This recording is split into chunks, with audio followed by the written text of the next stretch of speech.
Everyone are doing good. ఒక చిన్న విషయం చెప్పి మ్యాటర్లోకి వెళ్తానండి. 2023 నవంబర్లో అప్పట్లో ఈ స్కాటిష్ పార్లమెంట్లో ఒక హెల్త్ మినిస్టర్ అనుకుంటాను, ఒక మినిస్టర్ డెఫినెట్గా వాళ్ళ పిల్లలతో ఆఫ్రికాకు టూర్ వెళ్ళాడు హాలిడేస్కి, మొరాక్కో. వెళ్ళినప్పుడు అతనికి గవర్నమెంట్ వాళ్ళు అంటే ఒక ఎంపీకి ఒక ఐప్యాడ్ ఇస్తారు, ఆఫీస్ పనులు చేసుకోవడానికి ఒక ఐప్యాడ్, నెలకింత ఇంటర్నెట్కి అవన్నీ ఉంటాయి, ఇంకా టీఏడిఏ అంటారు కదా అలవెన్సెస్లు, అవి ఇచ్చారు. సో వెళ్ళినప్పుడు మన భారత కరెన్సీ ప్రకారం ఇంటర్నెట్ బిల్లు 11 లక్షలు వచ్చిందంట. ఒక 10 రోజులు 8 రోజులు హాలిడేస్లో ఉన్నారు, 11 లక్షలు వచ్చిందంట. సో పార్లమెంటే కట్టిందంట ఫస్ట్. తర్వాత అది ఎలాగో బయటకు వచ్చింది అంటే అతను కూడా పట్టించుకోలేదు. ఇదేంది ఇది 11 లక్షలు ఇంటర్నెట్ బిల్లు వచ్చింది అని చెప్పేసి వాళ్ళు అడిగారు అతన్ని. అతను చూసి అవునా నేను ఆఫీస్ వర్కే చేశాను, ఏమైందో నేను కనుక్కుంటానని చెప్పేసి ఫస్ట్ ఏమన్నాడు, నాకేం సంబంధం లేదు, అది ఆఫీస్ వర్కే చేశానని చెప్పాడు. తర్వాత లేదు ఆఫీస్ వర్క్ ఇంత రాదు, ఇన్ని గంటలు మీరు యూజ్ చేశారు అని చెప్పేసి టెలిఫోన్ వాళ్ళు ఇంటర్నెట్ ప్రొవైడర్స్ ఆ బిల్స్ పంపిస్తారు కదా, అప్పుడు అతను కనుక్కుంటే వాళ్ళ పిల్లలు అక్కడికి వెళ్ళి వాళ్ళకు ఫుట్బాల్ పిచ్ అంట, 2 పిల్లలు. సో రోజంతా ఫుట్బాల్ చూసేవాళ్ళంట. వాళ్ళ నాన్న పడుకున్నప్పుడు లేకపోతే ఇట్లా చూసి ఫుట్బాల్ చూడడానికి అన్ని లక్షలు ఖర్చు అయింది. తరువాత అతను ఆ మినిస్టరు లేదు పొరపాటు జరిగింది, మా పిల్లలు వాడారు, నేను వెనక్కి ఇస్తానని చెప్పి డబ్బులు ఇచ్చాడు. ఆ డబ్బులు కట్టాడు అతను. కానీ ఒక గవర్నమెంట్కు సంబంధించిన ఇది ఓన్లీ ఆఫీస్ రిలేటెడ్ వర్క్ ఉండాల్సిన ఐప్యాడ్లో నువ్వు నీ పిల్లలకి ఇవ్వడమే తప్పు, వాళ్ళు చూడడం తప్పు, కాబట్టి నిన్ను మినిస్ట్రీ నుంచి తీసేస్తున్నాము అని చెప్పి తీసేశాం. అంటే వ్యవస్థ రాజుకైనా పేదకైనా ఒకేలాగా ఉండాలి. ఇంతకుముందు నాకు కూడా ఏదో మకిలి అంటించాలని చూశాడు ఏబిఎనోడు. ఏబిఎన్ డిబేట్లో నాకు గవర్నమెంట్ 2.5 లక్షల రూపాయలు ఇచ్చింది, అది కూడా అయింది పార్టీ పనులు చేయడానికి గవర్నమెంట్ 2.5 లక్షల రూపాయలు ఇచ్చింది అని చెప్పేసి ఏబిఎన్లో ఎవడో వాగాడు. అంటే 2.5 లక్షల రూపాయలు అంటే సంవత్సరానికి 30 లక్షలు, 5 ఏళ్లకు 1.5 కోటి.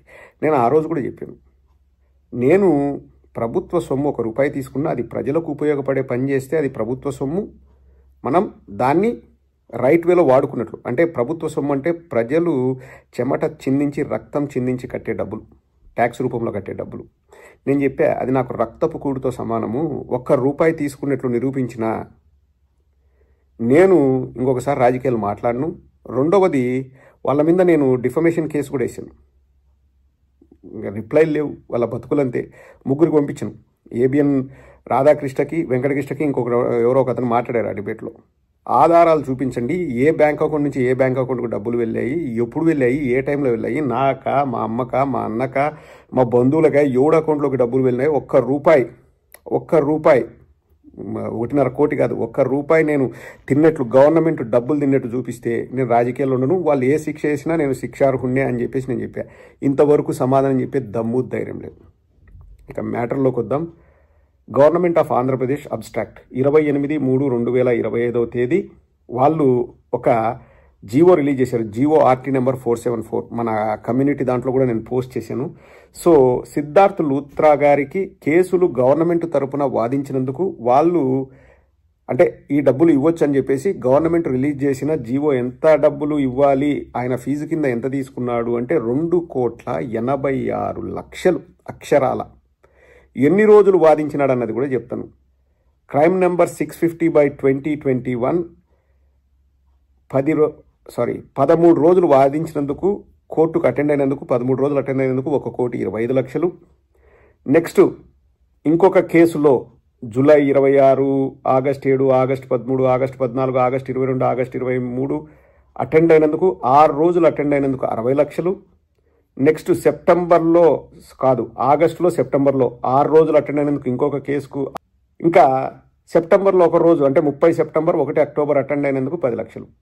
సో ఆయన రమారమి 2,60,00,000 జిఎస్టీ కలిపితే 2,86,00,000 ఫీజు గవర్నమెంట్ దగ్గర నుంచి పొందాడు. అంటే మీరు రక్తం చిందించి, మీరు చెమట చిందించి, మీరు తినక కాయా కష్టం చేసి, మీకు వచ్చిన డబ్బులో ట్యాక్సులు కట్టుకొని మీరు బతుకుతుంటే ఒక వ్యక్తి, ఒక లాయర్ 26 రోజులు వాదించినందుకు ప్రభుత్వం తరపున ఆయనకు ప్రభుత్వం ముట్టజెప్పిన సొమ్ము అక్షరాల 2,60,00,000. అంటే రోజుకు 10 లక్షలు. సరే నా లాయర్ ఫీజు ఇంత 10 లక్షలు కాబట్టి 20 లక్షలు ఛార్జ్ చేస్తా, నా ఇష్టం అని ఆ లాయర్ అనొచ్చు. తప్పులేదు. ఎవరి రేట్లు వాళ్ళకి, ఎవరి టైం వాళ్ళది. వాళ్ళు ఆ టైంకి నేను ఎంత డబ్బు విలువ కట్టాలనేది వాళ్ళు డిసైడ్ చేసుకుంటారు. నేను ఆ లాయర్ నేను బ్లేమ్ చేయట్లేదు. కానీ 10 లక్షలు రోజుకు ఛార్జ్ చేసే లాయర్తో ఏం వాదించారు, ఏం కేసుల గురించి వాదించారన్నదే ఇక్కడ కీలకం. నాకు తెలిసినంత వరకు పూర్తి వివరాలు కూడా చెప్తానండి. నాకు వచ్చిన ఖచ్చితమైన సమాచారం 2 కేసుల గురించి అయితే వాదించాడు. ఒకటి తెలుగుదేశం ఆఫీస్ పైన కొందరు ఒక 70 మంది దాడి చేశారనే కేసు. రెండవది RRR అంటే విగ్గురాజును కస్టడీలో తీసుకున్న ఆ కేసు గురించి వాదించాడంట. ఆ 70 మంది పోయి ఎందుకు దాడి చేశారంటే స్వయంగా ఒక ముఖ్యమంత్రిని పట్టుకొని, ఒక ముఖ్యమంత్రి పొజిషన్లో ఉన్న ఒక వ్యక్తిని పట్టాభి అనే తెలుగుదేశం నాయకుడు బోసు డీకే అంటే లంజా కొడక అని తిట్టాడు డైరెక్ట్గా. పోసాని కృష్ణమురళిని అదే విషయం పైన అరెస్ట్ చేసి 17 కేసులు పెట్టి దాదాపు 1800-2000 కిలోమీటర్లు తిప్పి రాష్ట్రం మొత్తం తిప్పి ఒక నెల రోజులు జైల్లో పెట్టారు. అంతేవిధంగా పట్టాభి బోసు డీకే అని తిట్టాడు, అంటే లంజా కొడక అని తిట్టాడు అప్పటి ముఖ్యమంత్రి జగన్మోహన్ రెడ్డి గారిని. జగన్మోహన్ రెడ్డి గారే స్వయంగా చెప్పారు నన్ను ఇట్లా తిట్టారు అని. అది రికార్డెడ్, అది ఉంది, అన్ని చోట్ల ఉంది. కానీ వాళ్ళలాగా జగన్మోహన్ రెడ్డి గారు కక్ష సాధింపు చర్యలకు దిగలేదు. చట్టం తన పని తాను చేసుకుపోతుందని చెప్పేసి ఎవరైతే ఆ ఆఫీసు పైన దాడి చేశారో వాళ్ళ మీద కూడా అప్పుడు జగన్మోహన్ రెడ్డి గారు కేసులు పెట్టారు. ఆ కేసు వాదించడానికి ఇప్పుడు మీ డబ్బుని, అంటే ప్రజల డబ్బుని, మీ రక్తం చిందించి మీరు సంపాదించి ట్యాక్స్ కట్టిన డబ్బుని గవర్నమెంటు సిద్ధార్థ లూత్రాకి ఇచ్చిందంట. దేనికోసము? ఒక private organization YSR Congress party, Telugu Desam ఒక ప్రైవేట్ ఆర్గనైజేషన్. తెలుగుదేశానికి కానీ వైఎస్ఆర్ కాంగ్రెస్ పార్టీకి కానీ, నేను చెప్పేది పార్టీల పరంగా, వాళ్లకు ప్రభుత్వాలకు సంబంధం లేదు. ప్రభుత్వం అనేది ప్రజల కోసం పనిచేసేది. ఉదాహరణకండి, నేను వచ్చేసి ఇప్పుడు మీలో ఎవరైనా ఉన్నారు, మీ ఆస్తిని నేను ధ్వంసం చేశాను, ప్రభుత్వం మీ లాయర్కు ఫీజు కడుతుందా? 2 అనేవి ఒక ప్రైవేట్ మ్యాటర్ది. ప్రభుత్వం అంటే ఏది? చంద్రబాబు ప్రభుత్వం తెలుగుదేశం పార్టీ ఆఫీస్ పైన ఎవరో దాడి చేస్తే ఆ కేసును వాదించడానికి సిద్ధార్థ లూత్రాకి మీ డబ్బు, ప్రజల డబ్బు ఇచ్చింది. ఇది భావ్యమా?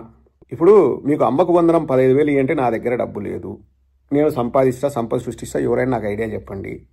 లేకపోతే రైతు భరోసా 20,000 ఇమ్మంటే నా దగ్గర డబ్బు లేవు, నిరుద్యోగ భృతి 3,000 ఇమ్మంటే నా దగ్గర డబ్బు లేదు, ఉచిత బస్సు అన్నారు కదంటే నా దగ్గర డబ్బులు, అన్ని జగన్మోహన్ రెడ్డి గారి మీదనే వేస్తాడు. కానీ అప్పనంగా వాళ్ళ బిల్డింగ్ పైన, వాళ్ళ ఆఫీస్ పైన దాడి జరిగితే దానికోసం వాదించడానికి మీ డబ్బులు అంటండి 2,86,00,000. ఇది భావ్యమా? రెండవది